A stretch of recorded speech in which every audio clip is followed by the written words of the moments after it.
This was what we picked for the best of October.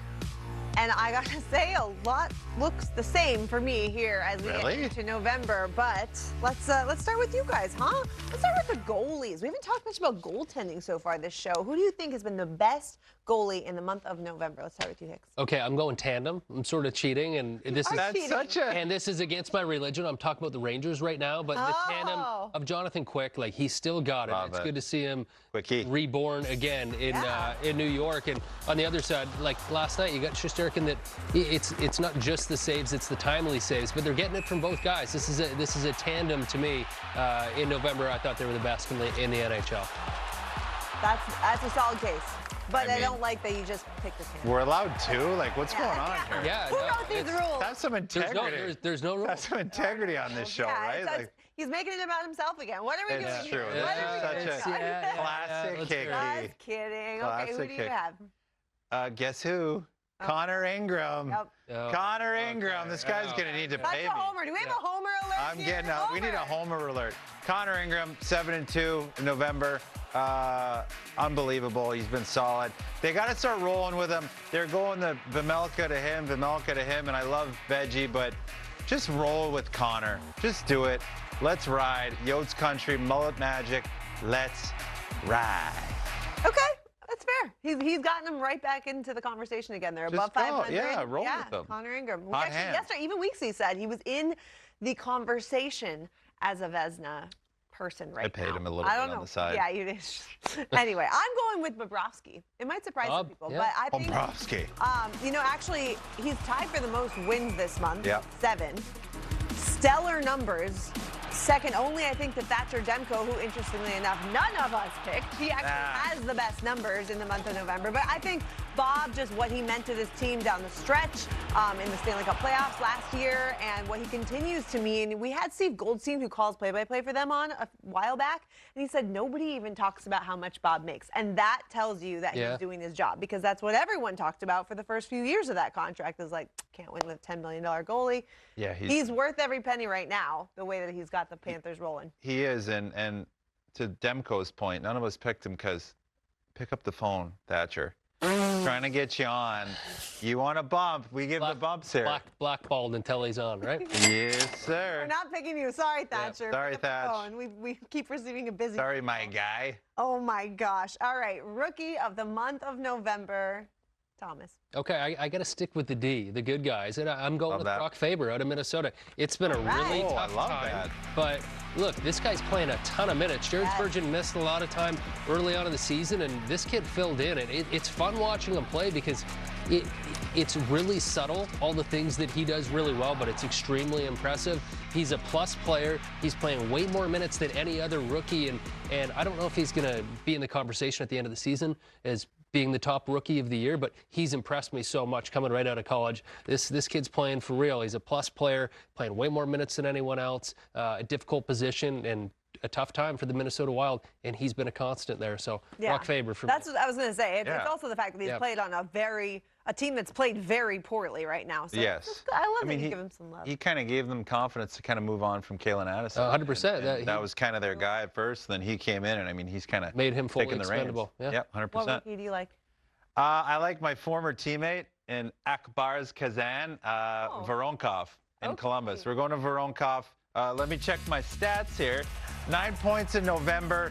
I love the way this kid plays. I played with him briefly in Russia, and I called everybody, and I said, this kid is going to be in the NHL. It's only a matter of time. And for him to come over, play the right way, he doesn't know a lick of English. Yeah. So that's tough being away from home. He's a little homesick. He's coming. He's playing the right way. He's just doing everything they want. And, I mean, we talk about Kent Johnson, and, like, that's what happens sometimes. Anytime they draft you, they're looking to replace you. This kid comes in, kind of takes a little bit of the ice time away. I love how he plays. He plays hard every night. And he's a big piece for them moving forward. And I think they're trying to do everything to keep him there. Yeah. Like you saw, like he won, I think he won their player of the game. He needed somebody to translate for him. Well, but they have a lot of Russians on that team. They do, Marchenko, so which is good. I was hearing, is actually a big reason that he's kind of fit in well. Got him to have him on the same line, and he can translate. And that's how you make an impact with your teammates, right? Like you're a new guy, you're a rookie. Yeah. You can't speak the language. Like he's doing his part of it, because all of a sudden you get the respect of all the guys on your team. You've been a serious player coming in when people probably didn't know what to expect, that hadn't seen you play before, and all of a sudden, yeah, you can't talk to the guys, but you just got the respect from what you're doing on the ice. It's great to see. I mean, and I played with Alex Hemsky. I just talked to him yesterday, and it was hilarious. Radek Faksa, his first year in the league, and Hemmer went up to him and said, hey, he said, just, your English isn't great. He's like, don't worry about learning English. He's like, pretend you don't know what anybody's saying, because then the coach never yells at you. You can just do your thing. Nice. And which is one of the greatest advice. So for all you kids coming over, just pretend you don't speak the language. Just do your talking on the ice. That trick, yeah. Yeah, it works every time. Okay, well, I got to go with Old Faithful here, right? Connor Bedard. Like, let's be real. Come on. Let's be real, though. Stop it, because he leads all rookies in goals. All 6 of them came at even strength. He leads all rookies with 11 points in 11 games, by the way, so a point per game player. And I'm just going to say this. I think the most impressive thing is that he's continued to handle himself despite a whole lot of noise, especially over the last week, but even before that, right? Like, it's been kind of a down-to-earth month for Chicago, where they've had tough times, and he plays. So you talk about ice time. This guy's a forward, and he's playing 19-22 on average a night for a forward. Like, by far leads all rookies, and by far leads most, I think, all forwards probably in the NHL right now in terms of average time on ice. I mean, that's crazy. And how he's handled everything right now that's going on, like to come in your first year and he's like 18. Yeah, it's like the media, it's like, and I understand the media needs to talk about him, but like they were all over him at the start, and then all this, everything that happened with the Blackhawks and Perry, like that's a lot, and that's a lot to come to the rink. You're seeing that every day. You're seeing that every day. You're hearing stuff, and you're 18. It's like, I mean, the way he's handled it, it's unbelievable. And I mean, all the off-ice stuff aside, like, let's be real, he was playing on a line with Corey Perry, Nick Foligno a lot of the time. Now Corey Perry's gone, now Taylor Hall's gone. Like, those are big pieces that were supposed to kind of be there to kind of help support him. And now, you know, he's still running the show. So I don't know. He's my. I think he's going to get better too. Like you talked about the noise. I know that there's a lot going on. It was probably a sleepy month for him. Like I can catch up because you go from the draft, you go to October, you go to all these big matchups to start the season. Everyone's talking about it, and I know there's still a ton of attention on him. I'm excited for December, right? Because there's not a big storyline anymore following him around every single night. Of course there is, but it's not those big marquee matchups. The first time you've seen him, I think he's going to continue to get better. The game seems like it's slowing down for him, which is scary for everyone else out there because, again, he's already a point-per-game player. So I know it's total chalk, but I'm saying Connor Bedard, it is a fair pick, Calder for sure in November and probably for the season when all is said and done. All right, sorry, we're moving on to MVP of the month of November. Of the month, you got to go look who's hot right now. You picked the Nashville Predators, one of the best teams in the league right now. 6 in a row. Who's stirring the pot for them? It's Phil Forsberg. And look, I've long thought that Phil Forsberg, when I look at him, give me 100 points. You've got the ability, big, strong. Strong. He's a power forward. He thinks the game, but man, is he firm. When you try to defend this guy in front of the net, he's a little bit mean too. A great set of hands on him. I love the way he's playing with 12 goals in the month of November. Movember for him.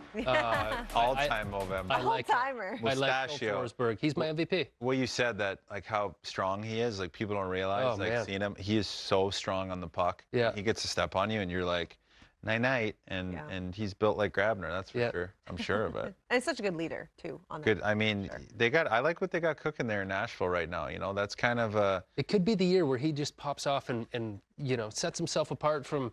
Okay, Roman Josi leads the team in scoring every year because he's sensational, right? But you need it to be a forward like that has the ability. I think maybe this is the year for it. Okay. I think Factor helps being there, O'Reilly. For sure.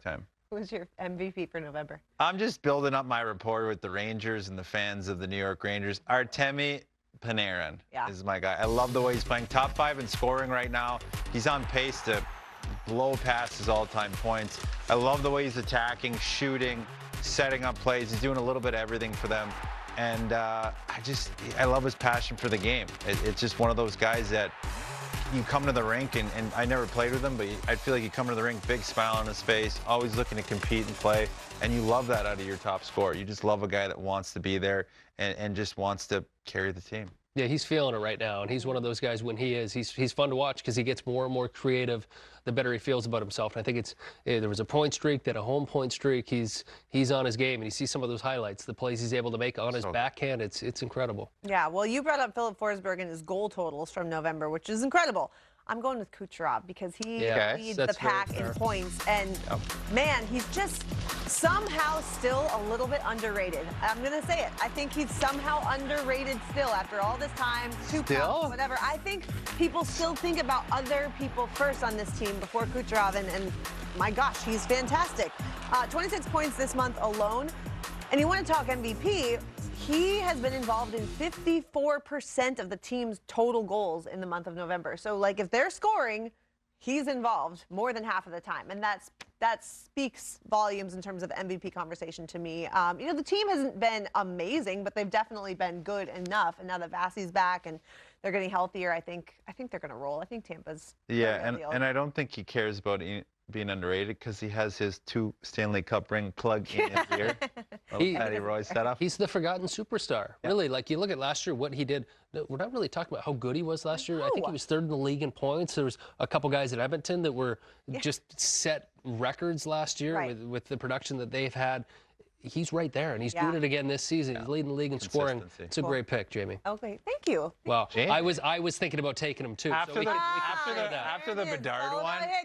After the Bedard one, the cherry picking Bedard. But we got to build you back up. Okay, yeah, we'll get you back. We're talking surprises now. It could be anything. What's the biggest surprise in the month of November? I'm gonna look into Boston. Mason Lohrei. Like, this is unbelievable.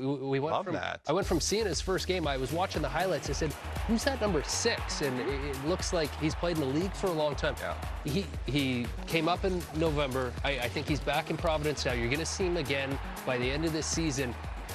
What a surprise for the Boston Bruins that all of a sudden you can find a guy that can play in his first NHL game, play in overtime, skate like this, be this big, have all of this ability, and really no fear. Like, he's got a lot to learn about picking his moments and defending in certain situations. I don't really care about that. It's the fact that there's the potential here in Boston to all of a sudden get guys out the door like Bergeron and Krejci, not get them out. Unfortunately, they left, and then you usher in these young players that could be part of it for a long time. And although it's only been a month of hockey for him, there's a lot to like, and there's a lot with the foundation that he has to build on. So he's my biggest surprise of the month. Cool. I like that just because, like, the poise aspect of it, and even if you're going to make mistakes, just you're right here, never too high, never too low. So he's not afraid to make mistakes. No. Mine, I'm going with the team. I'm going with the Nashville Predators. I'm cherry picking your Forsberg pick. I love the way we had Brunette on the podcast. Little Nashville, or I call it the podcast. It feels like a podcast. Feels like a podcast right now.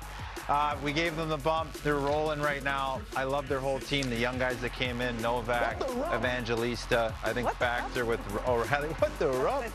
With O'Reilly, Josie, Schenner just came back. They got solid goaltending. They're my surprise, and I like them to keep rolling here. Okay, this is kind of strange because I didn't realize till I watched the best of October that I actually picked Bedard and the Canucks as the biggest surprise. Bedard for a rookie, Canucks for surprise. I picked the Canucks again. I don't know. What is this? Because I'm still shocked. Here we are a month later, and they're still cool down. Staying afloat. My gosh, they've got 18 points in the month of November. That's what the rump. What the rump? I know. You're with us in spirit. But seriously, only the Panthers and the Rangers have more points this month than these Canucks. They're 1 point behind the Vegas Golden Knights. And by the way, they can take over first tonight because they're playing the Vegas Golden Knights. So I'm just, like, I don't want to disrespect Vancouver, but I just keep thinking they're going to fall off. No cap. No cap.